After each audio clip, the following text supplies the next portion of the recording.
हर अन्याय को पता है कि न्याय उसे परास्त करेगा।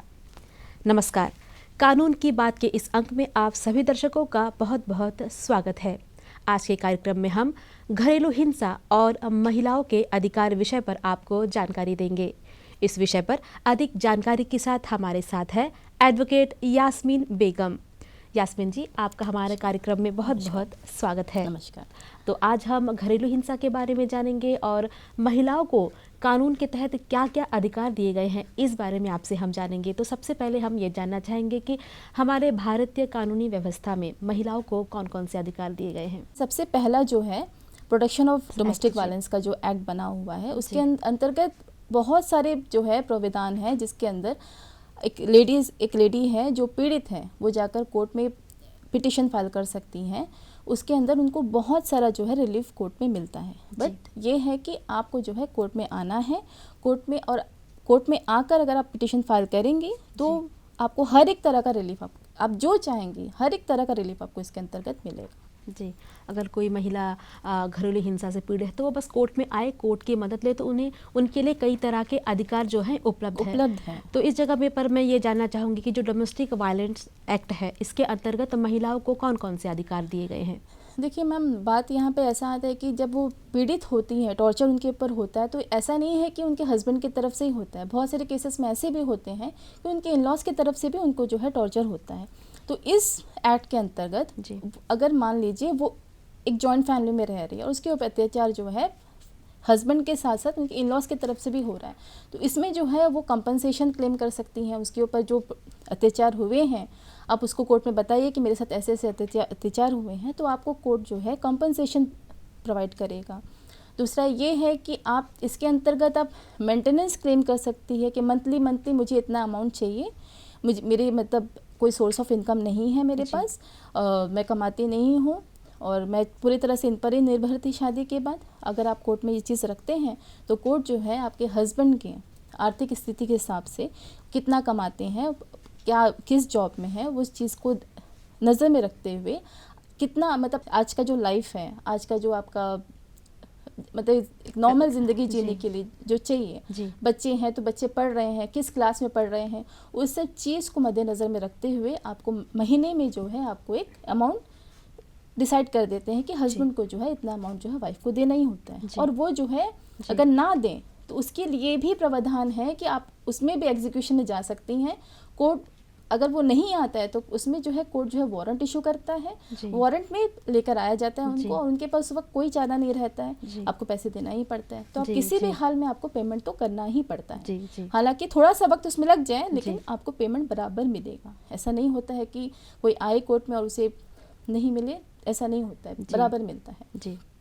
उसके बाद अगर मान लीजिए आपको ससुराल से निकाल दिया गया है, मैट्रिमोनियल हाउस से, आपके पास रहने का कोई जरिया नहीं है, आपके अपने घर वाले भी आपको नहीं देख रहे हैं, तो इसमें भी आप कोर्ट में बोल सकती हैं कि मेरे पास रहने का कोई जरिया नहीं है, कोई सहारा नहीं, मेरे पास घर नहीं है। तो उसमें भी कोर्ट जो है आपके हस्बैंड को डायरेक्शन दे सकता है।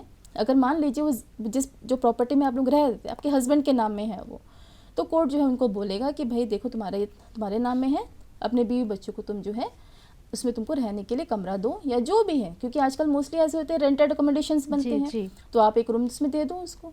मान लीजिए कि वो ज़मीन जो है उनके फादर के नाम में है, हस्बैंड के नाम में नहीं है, फादर के नाम में है, मदर के नाम में, तभी कोर्ट जो है उनको बोलेगा ठीक है, अपनी आर्थिक स्थिति के हिसाब से आप जो है उनको एक रेंटेड अकोमोडेशन मुहैया करवाइए, जिसमें वो जो है अपनी इज्जत से ज़िंदगी वो लोग जी सकें। तो ये भी आपको प्रावधान है जो आपको ये एक्ट के अंतर्गत मिल जाएंगे। और तीसरा ये है कि उसके बाद मान लीजिए आप वर्किंग लेडी हैं, आप काम करती हैं, वहाँ पे आके हस्बैंड जो है आपको डिस्टर्ब करता है, आपको मतलब गाली गलौज करता है, चिल्लाता, तो आप ये चीज़ भी कोर्ट से जो है प्रोटेक्शन मांग सकती हैं कि मेरे हस्बैंड जो है मेरे वर्किंग प्लेस में आकर मुझे परेशान ना करे। तो इसके लिए भी कोर्ट जो ऑर्डर कर देगा, पुलिस प्रोटेक्शन प्रोवाइड कर देगा। आप कॉल कर सकती हैं, पुलिस को बुला सकती हैं जब भी ऐसा कुछ होता है। इसके अलावा मान लीजिए आपके बच्चे हैं, बच्चों से नहीं मिलना दिया जा रहा है, ज़बरदस्ती बच्चों को रख लिया गया है, आप बिल्कुल हेल्पलेस हैं, तो आप कोर्ट में जो है ये भी बोल सकती हैं कि मुझे जो है बच्चों से मिलना है, बच्चे छोटे हैं, बच्चे मुझे चाहिए, बच्चे मेरे बिना नहीं रह सकते हैं। तो ये सब चीज़ भी जो है कोर्ट आपको इंटरिम रिलीफ तो आपको मिल ही जाएगा जी। मतलब डोमेस्टिक वायलेंस एक्ट के अंतर्गत इतने सारे अधिकार महिलाओं को दिए गए हैं जी।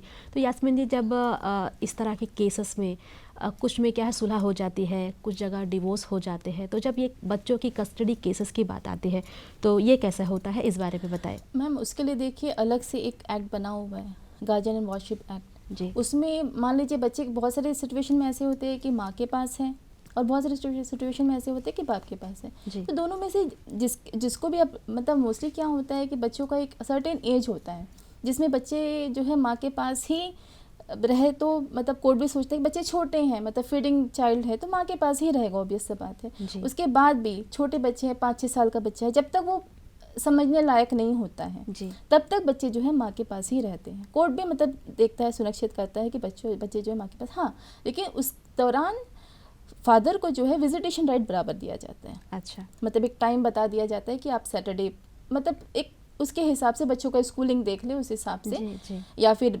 वीकेंड्स में बच्चे जो है अपने फादर के पास चले जाएं।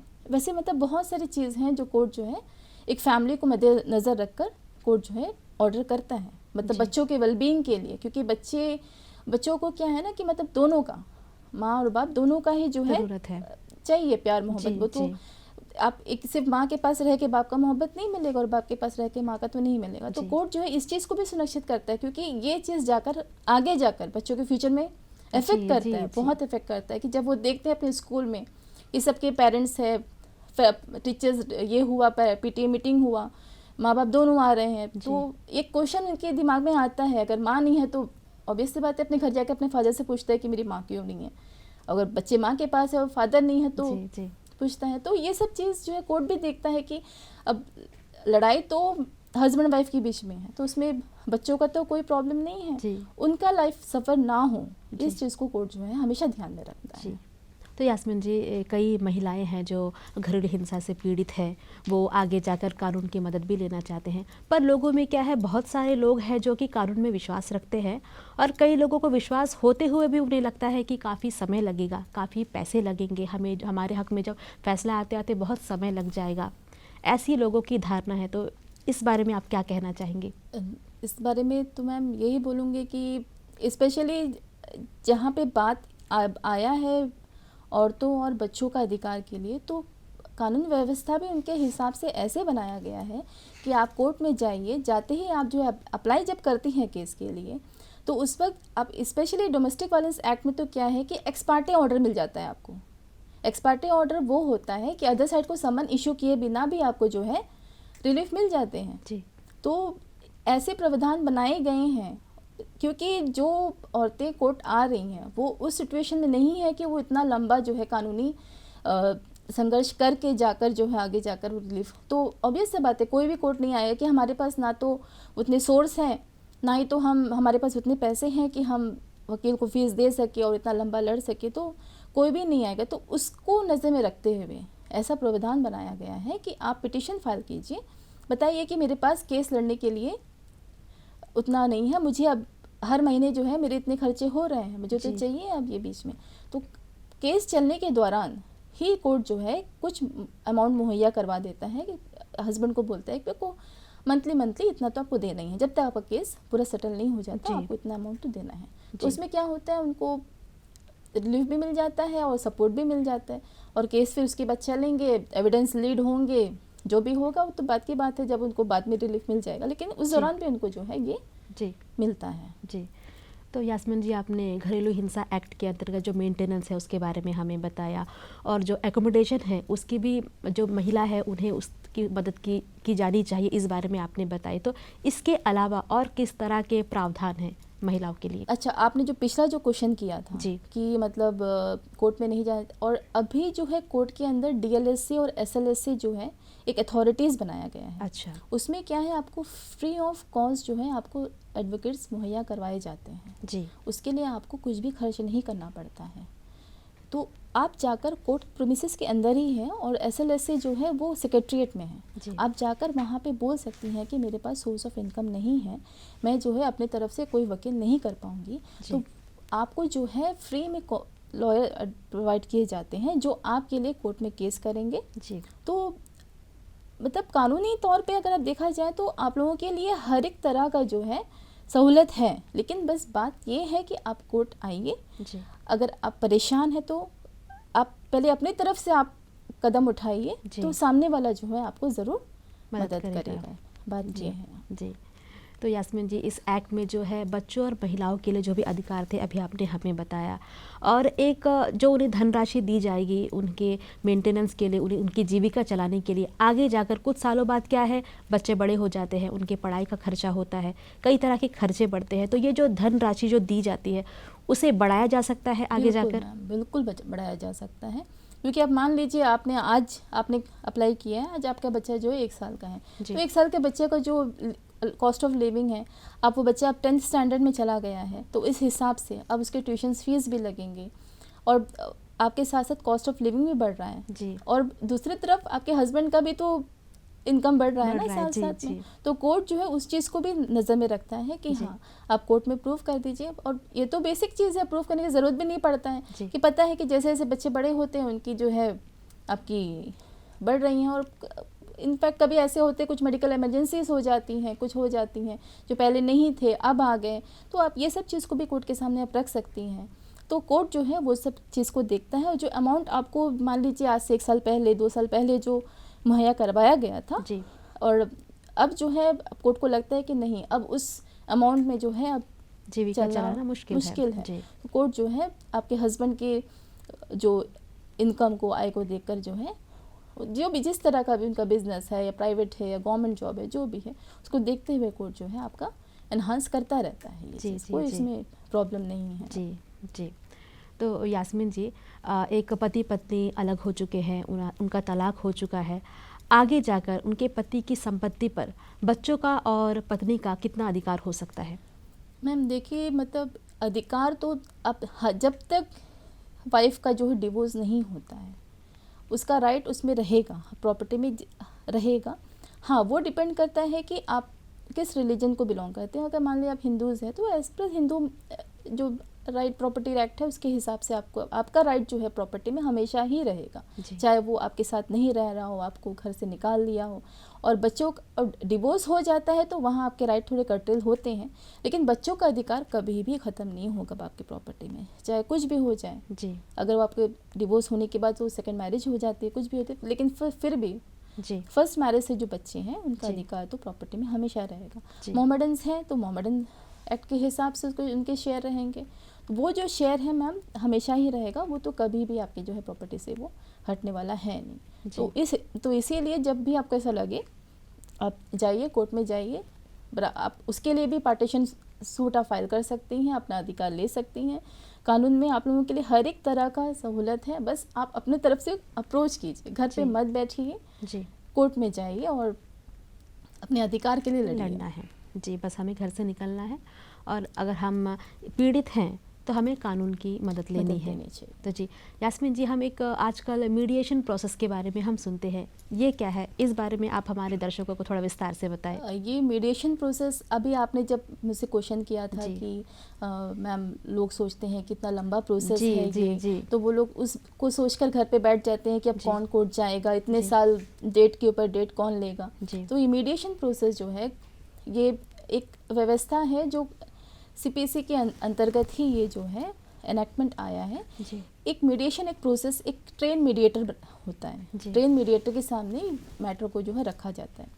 इसमें जो है husband wife mostly matrimonial suit जो है इसमें सेटल हो जाते हैं। अच्छा। मतलब 99% मैट्रिमोनियल सूट जो है जी। आपको अब डिवोर्स से रिलेटेड हो, बच्चों को कस्टडी को रिलेटेड हो या मेंटेनेंस से रिलेटेड हो, इसमें सेटल हो जाते हैं। क्योंकि इसमें क्यों मियाँ हस्बैंड वाइफ जो है आमने सामने बैठते हैं, ट्रेन मीडिएटर रहता है, वो उनको जो है बताता है भैया कानून के अंतर्गत लेडी का क्या क्या राइट है और हस्बैंड का क्या क्या राइट है, दोनों को बताता है। उनको बताते हैं कि देखो भाई, आप मेंटेनेंस तो आपको देना ही है, ठीक है, आप कुछ भी कर ले, आप बस वो जो है कुछ ज़्यादा कुछ कम हो सकता है कोर्ट में, लेकिन मेंटेनेंस तो आपको देना ही देना है जी। तो इस चीज़ के लिए आप कोर्ट में कितना लड़ोगे, है ना, आप जितना भी लड़ोगे, लड़के एट द एंड आपको तो मेंटेनेंस देना ही है, लेकिन आप उतना जो आपका कोर्ट का जो हर महीने का जो डेट है आप उससे बच जाओगे। और रहा बात जहाँ डिवोर्स वाली बात आती है, तो अब उनको लगता है कि भाई कई मैटर्स में ऐसे होते हैं कि दोनों पार्टी विलिंग होते हैं कि चलो हम अब एक सुलह में आ जाए और डिवोर्स दे दें जी। तो वो बात में भी ऐसा होता है कि हाँ भाई मीडिएशन प्रोसेस में बता देते हैं कि हम क्योंकि आजकल सभी एजुकेटेड हैं, सभी अपना लाइफ जीना चाहते हैं। जी। पहले एक लाइफ था, एक पार्ट था जब लेडीज़ मतलब ऐसा था कि हम शादी करके जिस घर में जाते हैं तो अब अर्थी ही वहीं से उतरे, निकलना है। वैसा जी, जी। एक था मानना था। जी। लेकिन अब तो वैसा नहीं रह गया। जी। सभी पढ़े लिखे हैं, सभी एजुकेटेड है, सभी कमाते हैं, तो अपने हिसाब से ज़िंदगी सब जीना चाहते हैं। तो आजकल मोस्टली ये मैटर्स जो है म्यूचुअल डिवोर्स में सॉर्ट आउट हो जाता है। क्यों इतने लंबा हम ताने केस, जी जी। तो वो मीडिएशन में सॉल्व हो जाती हैं। थोड़ा सा उनको गाइडेंस कर दिया जाए कि भाई बहुत सारे लोगों को नहीं पता रहता है कि भैया ऐसे भी होता जी। है, तो मीडिएशन में क्या है, उनको सब चीज़ बता दिया जाता है कि जी। मैडम ये चीज़ आपके सामने है, जी। आप देख लीजिए, अगर आपको ये ठीक लगता है तो आप इसमें चले जाए, वो ठीक लगता है। और बच्चों के लिए स्पेशली गार्जियन जैसे कि विजिटेशन राइट है, मतलब ऐसा हो जाता है क्योंकि जब हस्बैंड वाइफ के बीच में जब प्रॉब्लम्स आते हैं ना मैम, तो मोस्टली ऐसा होता है कि एक ईगो आ जाता है। अच्छा। तो वो ईगो निकलता है बच्चों के ऊपर, जी। नहीं हम नहीं मिलने देंगे, हम नहीं करने देंगे। तो उस वक्त उनको बताना पड़ता है भाई आप ऐसे नहीं कर सकते। अब बाप है तो बाप का राइट है, जी। बच्चों को देखेंगे वो। तो फिर वैसे हस्बैंड्स आते हैं वहाँ से, नहीं हम पैसे नहीं देंगे, तो उनको भी बता दिया जाता है कि आप ऐसे नहीं बोल सकते, आपको जी। तो पैसा देना ही है। जी जी। तो बहुत सारी चीज़ है जो बता दिया जाता है, तो मैटर देन एंड देयर वहीं पे सॉल्व हो जाता है। जी। तो मैं भी एक ट्रेन मीडिएटर हूँ, तो मेरे सामने भी स्पेशली ये मैट्रिमोनियल मैटर्स बहुत आए हैं मेरे सामने, और मतलब मोस्टली जो है उसमें आप अगर मान लीजिए 100 केसेस आते हैं तो 99% जो है मीडिएशन में ही सॉल्व हो जाते हैं। तो अच्छा। मतलब इतना केसेस ऑल ओवर इंडिया में पड़ा हुआ है, पेंडिंग है आज की तारीख में, तो उसको मद्देनज़र में रखते हुए सुप्रीम कोर्ट ने जो है ये एक मीडिएशन का एक प्रोसेस, अभी पहले भी थे वो, लेकिन उतना ज़्यादा उसके ऊपर काम नहीं किया जाता था। लेकिन अब जो है हर एक स्टेट में जो है, हर एक डिस्ट्रिक्ट में मीडिएटर्स को ट्रेन किया गया है, और मतलब अब जो है वो मीडिएशन को भी मतलब फॉलो अप करते हैं कि भाई मीडिएशन में केसेस जा रहे हैं कि नहीं जा रहे हैं, हर एक कोर्ट इसमें काम कर रहा है कि नहीं कर रहा। और कोर्ट भी जो है जहाँ उनको लगता है कि हाँ there is a chance of settlement थोड़े से बात में, तो कोर्ट जो है मैटर को मीडिएटर की तरफ ट्रांसफ़र कर दिया जाता है, और उसके बाद में जो है आपका सॉल्व हो जाता है। तो वहीं पे सॉल्व हो गया, आप इतना लंबा प्रोसेस से आप बच जाती हो। जी, जी। आपका कोर्ट में आना जाना, वकील का फीस और जो सारे खर्चे हैं, आप एक सुकून वाली ज़िंदगी आपको बहुत जल्दी मिल जाती है। जी जी जी। बस इस प्रोसेस से जुड़ना है, इसकी जानकारी लेनी है। अगर फैसला ले लिया है कि बस हमें सेपरेट होना है तो शांति से आगे बढ़ना है, पॉजिटिविटी के साथ में, क्योंकि लाइफ एक ही है, और उस लाइफ को हम मतलब अब पूरा ज़िंदगी अपना कोर्ट ऐसे, हम मतलब प्रोफेशन में आने के बाद हमने ऐसे लोगों को देखा है, मतलब जब हमने ज्वाइन किया था कोर्ट, आज तक भी वो लोग कोर्ट आते हैं जी। तो मतलब उनका आधा ज़िंदगी तो कोर्ट में ही बीत गया ना। तो क्या होता है, कोर्ट में आए तो एक मेंटल पीस आपका लॉस होता है सबसे। कोर्ट के डेट्स हैं, लॉयर से मिलना है, परेशानी, मतलब एक वो आम जिंदगी नहीं है वो जी। लेकिन किसी किसी के लिए आम हो जाता है, जो हैबिचुएटेड हो जाते हैं कोर्ट में आना। लेकिन बहुत सारे लोग प्रेफर नहीं करते हैं कि कोर्ट में जाएं। हाँ मजबूरी है अब तो जाते हैं, लेकिन ये जो है कोर्ट ने एक प्रावधान बनाया है कि आपको प्रॉब्लम, मतलब एक्चुअली वही सब बात है जिसको लेकर कोर्ट लोग जो है अपनी तकलीफें पे कोर्ट नहीं आते हैं।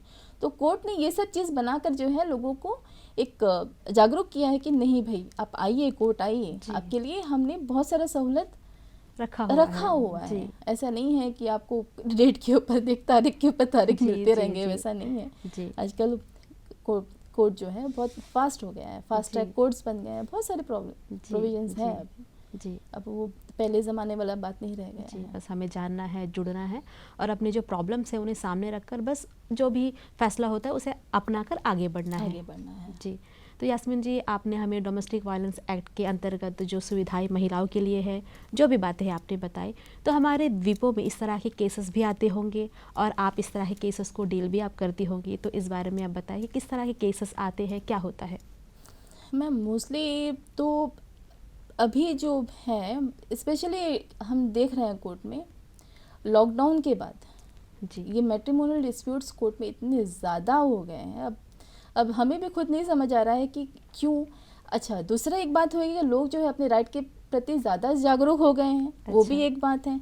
सेल्फ इंडिपेंडेंट हो गए हैं, अब किसी के ऊपर डिपेंड नहीं रहते हैं, तो वो सब चीज़ है या क्या है? मतलब इतना ज़्यादा कोर्ट में केसेस अब आ रहे हैं मैट्रिमोनियल डिस्प्यूट को लेकर, मेंटेनेंस को लेकर हो, डिवोर्स को लेकर हो।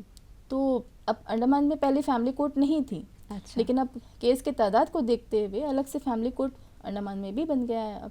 जी। ये सारे केसेस पहले डिस्ट्रिक्ट कोर्ट में होते थे या दूसरे कोर्ट में होते थे, लेकिन अब जैसे due to increase of cases family court आ गई हैं, अब फैमिली कोर्ट डील करती हैं जी। इस तरह के केसेस को। और मेरे सामने भी ऐसे बहुत सारे मैटर्स आए हैं जिसमें हमने लेडीज़ की तरफ से आती हैं तो मतलब 100% रिलीफ उनको मिलता है। ऐसा कोई मैटर नहीं हुआ है कि रिलीफ नहीं मिलता है। हाँ, जब हम हस्बैंड की तरफ से आते हैं तो ऑब्वियस सी बात है कि इन सारे केस में तो हस्बैंड कभी भी जीत नहीं पाता है, उसको तो मेंटेनेंस का है तो उसको देना ही पड़ता है। आप तो उसमें नहीं बोल सकते हो ना कि नहीं हम नहीं देंगे। वो बहुत रेयर केस हो जाता है जिसमें ऐसा कुछ ऑर्डर हो गया, लेकिन कभी ऐसा नहीं होता है कि लेडीज़ को जो है अधिकार उनका ना मिले सकते, वो बराबर मिलेगा उनको। जी जी। तो यास्मीन जी, जो बाहरी द्वीपों में फैमिली कोर्ट की कोई व्यवस्था है? बाहरी द्वीपों में मायाबंदर कोर्ट में जो है आप वहाँ पे फैमिली कोर्ट का जो व्यवस्था किया गया है, वहाँ के एडिशनल डिस्ट्रिक्ट कोर्ट है जी जी। उनको वो पावर दिया गया है। अच्छा अच्छा। पहले यहाँ पे भी फैमिली कोर्ट जब नहीं हुआ करती थी तो डिस्ट्रिक्ट कोर्ट के पास वो पावर थी। अच्छा। लेकिन जब पोर्ट ब्लेयर में फैमिली कोर्ट बन गई है तो पहले ऐसे होता था कि वहाँ की फैमिली डिस्प्यूट्स भी यहाँ आती थी जी। तो फिर वहाँ के लोगों ने कहा कि लाइक हमारे लिए आना जाना बहुत बड़ा मुश्किल हो गया अभी, एक तो ट्रांसपोर्टेशन प्रॉब्लम हो रहा है, तो उसकी वजह से वहाँ के लोगों ने कहा कि हमारे लिए फैमिली कोर्ट जाकर केस फाइल करना बहुत मुश्किल होता है जी। तो वहाँ के एडिशनल डिस्ट्रिक्ट कोर्ट को जो है पावर दिया गया फैमिली कोर्ट का। तो आपके 12 टांग से जो उस तरफ के जो केसेस हैं आप मायाबंदर कोर्ट में फाइल कर सकते हैं। हाँ, इस सदन के जो भी केसेस आते हैं आपको पोर्ट ब्लेयर कोर्ट में यहाँ पर फाइल करना होता है जी।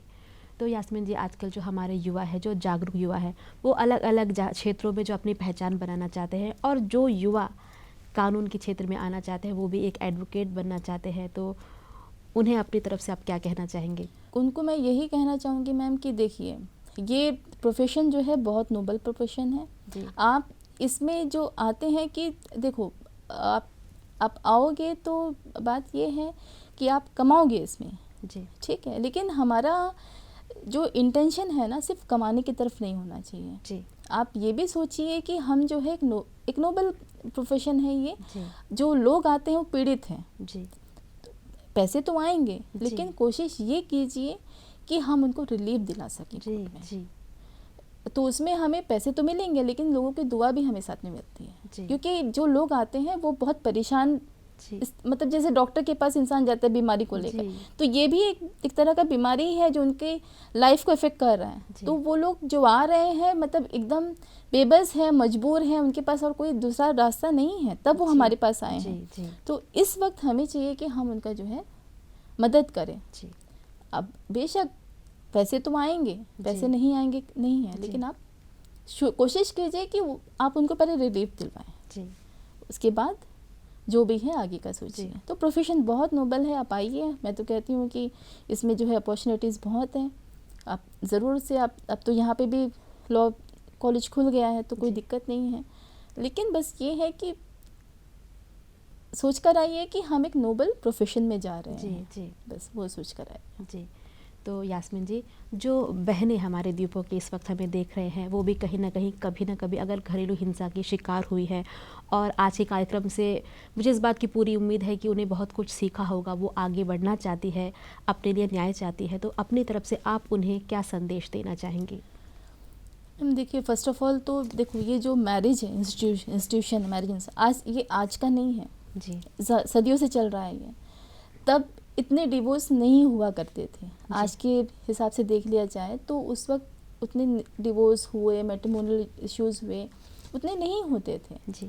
हालांकि आज उतने हो गए हैं, तो चलो एक तरह से अच्छी बात है कि आजकल के लोग ज़्यादा जागरूक है, उनके सामने आजकल तो गूगल है, आप फटाफट कोई भी प्रोविज़न किए तो मतलब सामने से क्लाइंट्स बोल देते हैं मैंने गूगल में देखा है, इसका ये है, तो मतलब हमें सामने से ही एडवाइस मिल जाता है जी। लेकिन मैं यही बोलूँगी, ये बात जो है फैमिली लाइफ को अफेक्ट करता है। तो देखिए, मतलब बहुत सारे केसेस में ऐसे होते हैं कि हाँ, जिनियन जो है परेशानी है, उनको तकलीफ़ है, लेकिन मुझे जहाँ तक लगता है ना कि ये जो एक अगर फैमिली डिस्प्यूट है तो ये एक हस्बैंड और वाइफ के बीच में ही रहना चाहिए, उनके बीच में ही ये सेटलमेंट होना चाहिए, उनके फैमिलीज को बीच में इंटरफेयर नहीं करना चाहिए। क्योंकि मैंने बहुत सारे केसेस ऐसे देखे हैं जहाँ मैटर ज़्यादा बिगड़ जाता है due to interference of family interfere करे, ज़रूर करे, लेकिन उसको बचाने के लिए, जी, उसको और ज़्यादा बढ़ाने के लिए इंटरफेयर ना करे, क्योंकि जी। हस्बैंड वाइफ है, कहीं ना कहीं उनका सुलह हो जाएगा, जी, जहाँ जहाँ बहुत प्रॉब्लम ना हो। लेकिन अब कोशिश ये करें कि मैटर जो है सॉल्व हो जाए। फैमिली है, क्योंकि जी। खाली ये बात हस्बैंड वाइफ का नहीं है, जी, क्योंकि बच्चे भी हैं। जी। एक और सवाल मेरे जहन में आया, महिलाएं कुछ है जो कोर्ट तक आना ही नहीं चाहती।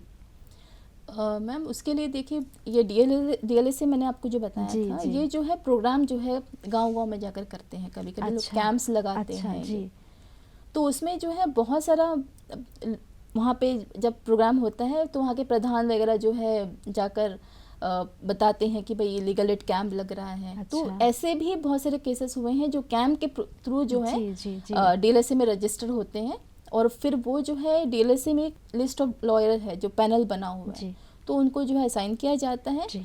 वो सिर्फ उनके पास आए, उनको नाम बता दिया जाता है, वो लेडीज आती हैं, बस अपना जो भी है बताती हैं, बाकी जो काम करना होता है वो लॉयर ही करते हैं। जी, तो जी। वो प्रोविजन भी है। जी, कोर्ट जी। अपने तरफ से अवेयरनेस फैलाने की हर एक कोशिश कर रहा है, जी, जी, जी। लेकिन अब सामने वाला अगर उसे जुड़ना है, हाँ बस। जुड़ना है। जी, जी।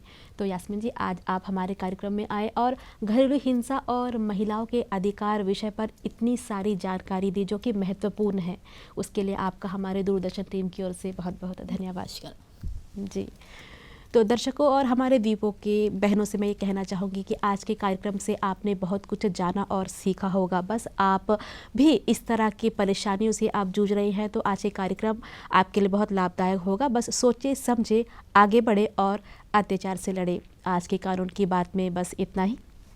नमस्कार।